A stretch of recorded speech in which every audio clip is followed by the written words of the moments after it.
নমস্কার বন্ধুরা, তোমরা সবাই কেমন আছো? আশা করি সবাই ভালো আছো। চলে এসেছি আরও একটা নতুন ব্লগ নিয়ে হাজির হয়েছে আজকে। তো চলো, আজকে আমি আমার বাড়ি যাওয়ার জার্নি তোমাদের সঙ্গে শেয়ার করব। 550 থেকে 600 কিমি জার্নি কীভাবে করি সেটাই তোমাদের সাথে শেয়ার করব। তো পুরোটা দেখতে হলে অবশ্যই সাথে থাকো। আজকে যাচ্ছি বাড়ি, তো চলো। আমরা এখন টোটোতে উঠে গেছি, এবার আমরা যাচ্ছি কিষানগঞ্জ স্টেশন।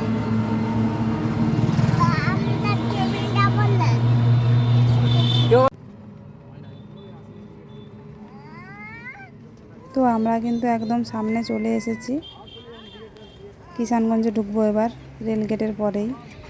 এই যে ঢুকে পড়েছি এখন। আগের ভিডিওতে দেখিয়েছিলাম যে এই দিকটা আমাদের ওয়েস্ট বেঙ্গল আর রাস্তার ওই পাশটা কিন্তু বিহার। এই দেখো, বুঝতে পারবে এখানটা দেখলেই। দুই পাশে, ওই পাশটা হচ্ছে ওয়েস্ট বেঙ্গল আর এই দিকটা বিহার। তো মেন রোডে উঠে পড়েছি স্টেশনে যাওয়ার জন্য। এটা আরেকটা রেল গেট, মানে এটা অন্য রাস্তা দিয়ে আমরা এখন যাচ্ছি। টোটোটা ওই দিক দিয়ে নিয়ে যাচ্ছিলো, তো এখানে গেট পড়ে গিয়েছিলো বলে থামতে হয়েছিল। এই যে আমরা কিষানগঞ্জ স্টেশনে চলে এসেছি। দেখো, সন্ধে হয়ে গেছে আস্তে আস্তে। তো ঢুকে পড়েছি আমরা কিষানগঞ্জ স্টেশনে, জংশনে। ভেতরেও অনেক টোটো দাঁড়িয়ে থাকে। মেন প্ল্যাটফর্মে চলে এসেছি। মেয়েকে নিয়ে হেঁটে হেঁটে যাচ্ছি, আর ওর বাবা আছে পিছনে ব্যাগপত্র নিয়ে। এখানে কিন্তু দুই পাশে দুটো, একদিকে ট্রেন, আমাদের ট্রেন এসে গেছে। দেখো, এই যে এটাই কামরূপ এক্সপ্রেস, এটাতে করেই আমরা যাব আর একদম হাওড়াতে নামবো গিয়ে। তো ট্রেনে উঠে পড়েছি। আমাদের দুজনেরই সিট ছিল সাইড আপার, তো সিট খুঁজে খুঁজে চলে গেলাম। এখন আপাতত নিচে বসে আছি, কারণ মেয়ে এত সময় ধরে কিন্তু উপরে থাকবে না, সেই কারণেই নিচে বসেছিলাম। আর ও খুব দুষ্টুমি করছিল। ও ট্রেনে উঠলেই খুব দুষ্টুমি করে, তো আজকেও তার ব্যতিক্রম নয়। আর এতটা জার্নি, ও একটু রাত্রে ঘুমায়, তো সেই জন্য নিচেই ছিলাম।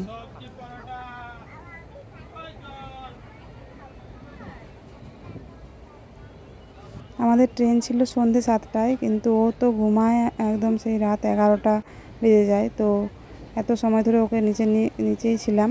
তারপর যেহেতু ওই নিচের প্যাসেঞ্জাররা ঘুমাবে, রাত তো হয়ে এসছে, সেই জন্য আমরা উপরে উঠে গিয়েছিলাম।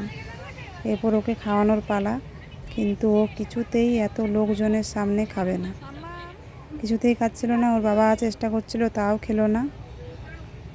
তারপর অনেকটা রাত হয়ে যাওয়ার পর আমি একবার চেষ্টা করছিলাম, তখন একটু সামান্য পরিমাণে খেয়েছিল, কিন্তু ওর বাবার কাছে একদমই খায়নি।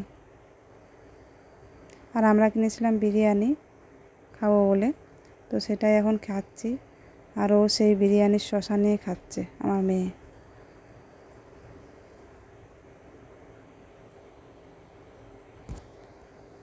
বিরিয়ানিটা কিন্তু বাইরে থেকে নিয়েছিলাম, মানে বাইরের দোকান থেকে, কারণ ট্রেনের বিরিয়ানি খুবই বাজে হয়।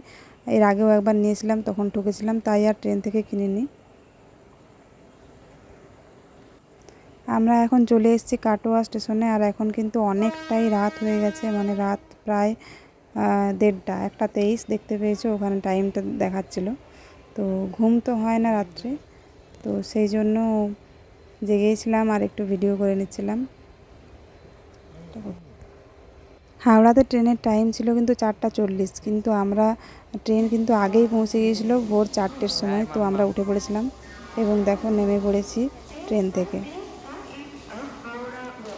4টাতে যেহেতু নামিয়ে দিয়েছিল, আর মেদিনীপুরের ট্রেন একটা ছিল 4:10-এ, কিন্তু ওই ট্রেনটা ধরতে পারিনি, কারণ প্ল্যাটফর্মটা অনেক দূরে ছিল। হেঁটে হেঁটে যেতে যেতে দেরি হয়ে গেছিলো, তাছাড়া টিকিট কাটতে হতো। দেখতে পাচ্ছি এখন 4:16 বাজে, আর এখন কিন্তু আমরা যাচ্ছি হেঁটে হেঁটে। এরপর টিকিট কাটতে হবে, তো সেই কারণেই কিন্তু আর 10 মিনিটের মধ্যে ট্রেনটা আমরা ধরতে পারিনি। পরের ট্রেনে আমরা যাব। এই ট্রেনটাতে গেলে অনেকটা তাড়াতাড়ি কিন্তু আমরা বাড়িতে পৌঁছে যেতে পারতাম। আর হাওড়া জংশন মানে জানোই তো এখানে কতটা জনবহুল, প্রচুর প্রচুর লোকজন আছে, অনেকে ঘুমিয়ে পড়েছে স্টেশনেই। আর এতটাই দূরে নামিয়েছিল যে হেঁটে হেঁটে যেতে অনেকটা দেরি হয়ে যাচ্ছিল। এখানের পাখাগুলো দেখো কত বড় বড়। সবাই জানো, অনেকেই জানো, হাওড়া স্টেশন তো অনেকেই দেখেছো। এই দেখো কত মানুষের সমাগম এখানে, সবাই ঘুমাচ্ছে। ভোর 4টে বাজে, সবাই এখন ঘুমাচ্ছে। আর যারা ট্রেন থেকে নেমেছে, অনেকে যাবে, তারা কিন্তু আমাদের সাথেই আসছিল এবং টিকিট কাটছিল। আমরা যে কামরূপ এক্সপ্রেসটা এসেছিলাম, ওই ট্রেনটা কিন্তু 9 নম্বর প্ল্যাটফর্মে দাঁড়িয়েছিল। আর আমাদের যে মেদিনীপুর যাওয়ার যে লোকাল ট্রেনগুলো ছিল, ওইগুলো কিন্তু 12-13 নম্বর প্ল্যাটফর্মে আসে। তো সেই দিকেই আমরা হেঁটে হেঁটে যাচ্ছিলাম, আর তার মাঝে টিকিটটা কাটতে হয়েছিল। মেয়ে অনেকক্ষণ জল খায়নি, ভোরবেলা উঠেছে, সেজন্য একটু জল খাইয়ে দিচ্ছিলাম। আর আমাদের ট্রেন কিন্তু এবার চলে আসবে, আমরা সেখানেই দাঁড়িয়ে আছি ট্রেন ধরার জন্য। আর এই যে আমাদের লাগেজ, তাও এবারে একটু কম ছিল, অন্যবারে অনেকটাই বেশি থাকে। ট্রেন ঢুকে গেছে। ট্রেনে প্রচুর ভিড় ছিল, মনে হচ্ছিল যেন আমরা হয়তো জায়গা পাবো না, কিন্তু না, সবাই নেমে পড়েছিল এবং ট্রেন খালি ছিল। তো সিট পেতে কোনো অসুবিধা হয়নি। পুরো একটা সিট আমরা নিয়েছিলাম, আর মাঝখানে আমাদের মেয়ে ঘুমিয়ে পড়েছিল। তো এই যে আমার মেয়ে যেহেতু সারা রাতে ভালো ঘুমায়নি, ওর ঘুম পেয়ে যাচ্ছিল, তাই জন্য ও শুয়ে পড়েছে। আর এই যে ট্রেনটা পুরোটাই কিন্তু ফাঁকা ছিল, সিটও ছিল অনেক। আর এই যে খুব ঘুম পেয়েছে। আর আমি ভাবছি কখন বাড়ি যাব, কখন বাড়ি যাব। সারা রাত ঘুম হয়নি, একদম ভালো লাগছিল না।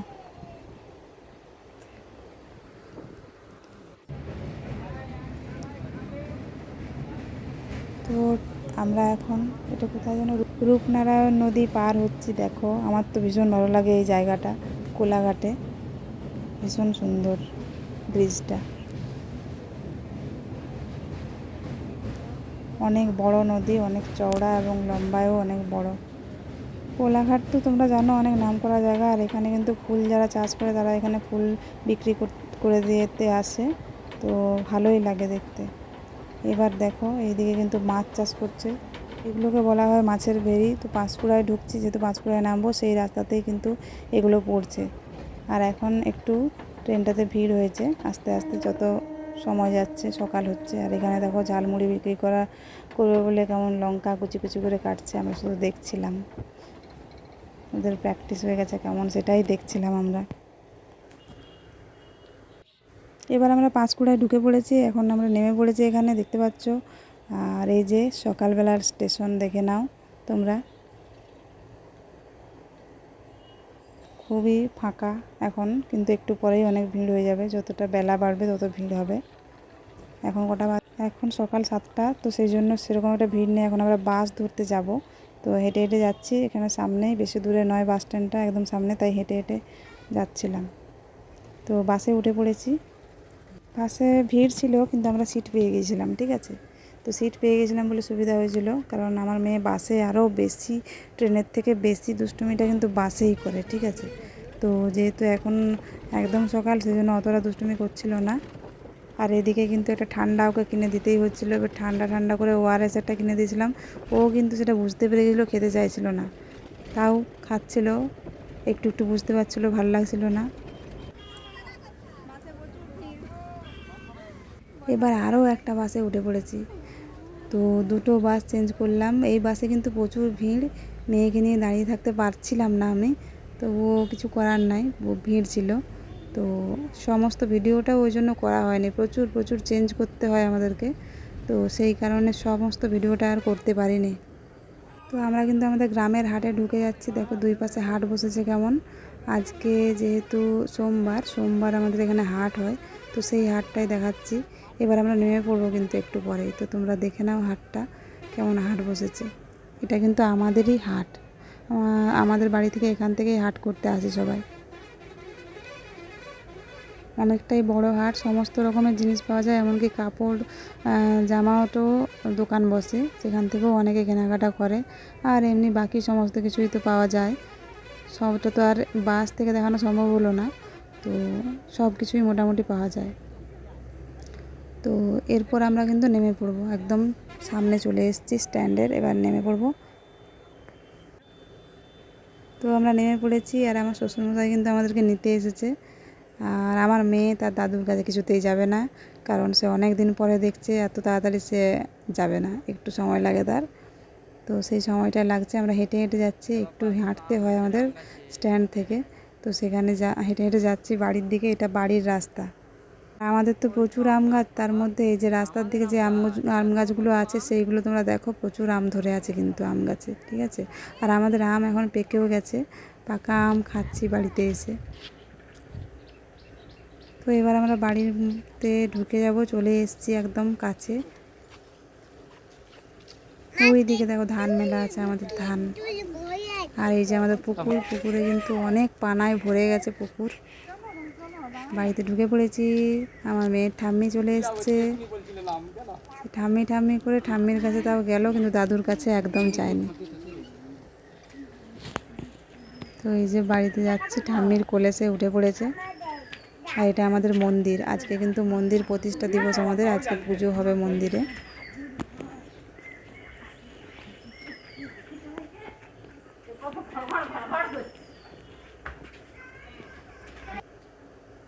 পুজোর সমস্ত কিছু শ্বশুরমশাই সবাই, বাড়ির সবাই মিলে জোগাড় করেছে। তো এই যে পুজোর সব কিছু জোগাড় হয়ে গেছে মন্দিরে। আর আমরা কিন্তু ফ্রেশ ট্রেশ হয়ে পুজোর কাছে চলে এসেছিলাম। আমাদের রাধাকৃষ্ণর মন্দির আছে, আগে আমি অনেক ভিডিও দিয়েছিলাম, যারা আমার সঙ্গে যুক্ত ছিলে সব তখন তারা জানো যে আমাদের রাধাকৃষ্ণর মন্দির আছে। তো এখানেই আজকে এই মন্দিরেরই প্রতিষ্ঠা দিবস, তো এখানেই পুজো হবে। আমার শাশুড়ি মা সমস্ত কিছু পরিষ্কার করে দিয়েছে, আর আমার মেয়ে তার ঠাকুমার পিছনে পিছনে ঘুরে বেড়াচ্ছে।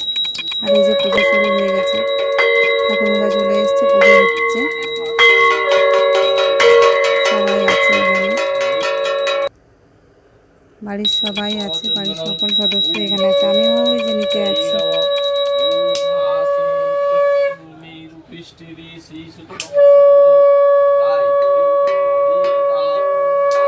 এখানে যে পূজা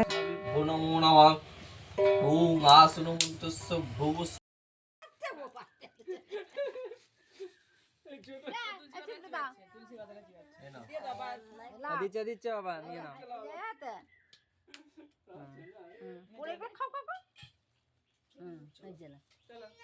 তো ভিডিওটা কেমন লাগলো অবশ্যই জানিও, ভালো লাগলে অবশ্যই লাইক কমেন্ট এবং সাবস্ক্রাইব করে দিও। আমাদের